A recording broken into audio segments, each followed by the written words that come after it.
Vous avez vu qu'il y a un paquet d'options qu'on a en éditant les notes. On peut utiliser la plupart de ces options-là en éditant plusieurs notes à la fois. Alors, quand on passe notre souris sur les notes, on peut cliquer ici sur le petit crochet qui apparaît en haut à gauche. Donc, je vais sélectionner 3 notes pour vous montrer.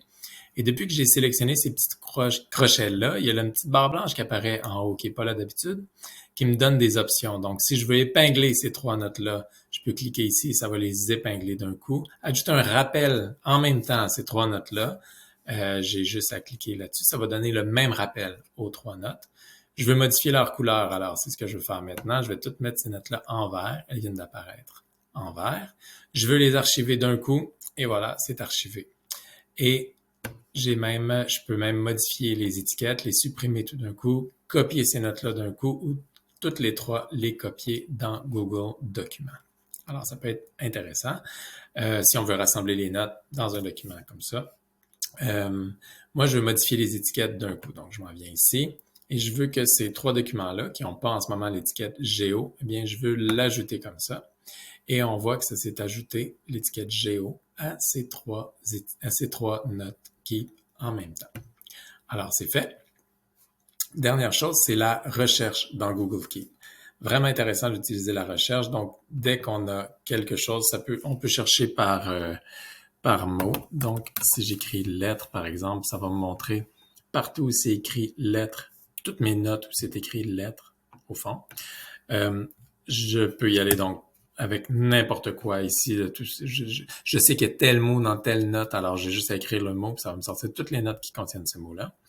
Mais je peux isoler les notes avec leur contenu. Je veux que tu me sortes, par exemple, toutes les notes qui contiennent un enregistrement. Et voilà, toutes ces notes-là contiennent un enregistrement audio. Un dessin, etc. Il y a comme toutes les notes qui ont un lien. Alors, toutes ces notes-là mènent vers des liens vers le web. Autre chose, c'est les étiquettes. Les étiquettes, on les retrouve à gauche. On peut les retrouver ici aussi. Alors, je veux les notes qui contiennent l'étiquette Géo. Alors, on voit ici toutes les notes qui sont taguées, qui contiennent l'étiquette Géo. Et on peut y aller par le contenu des notes. Alors là, ça, c'est plus flou.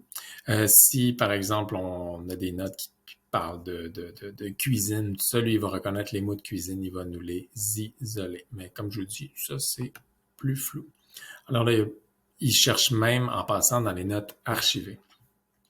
Les notes partagées avec certaines personnes. Donc, je vais voir les notes partagées avec Alexandre et on voit ici toutes les notes auxquelles je suis en partage avec Alexandre, même les notes que j'ai archivées.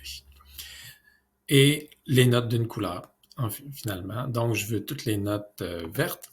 Et il va me sortir toutes les notes vertes. Donc, la recherche fonctionne très, très bien et très rapidement. Donc, c'est pas très grave que les notes soient un peu bordéliques. Il faut un peu laisser les choses aller pour ça. Alors, voilà pour Google Keep. J'espère que vous avez appris plein de choses et que vous allez l'utiliser au mieux possible.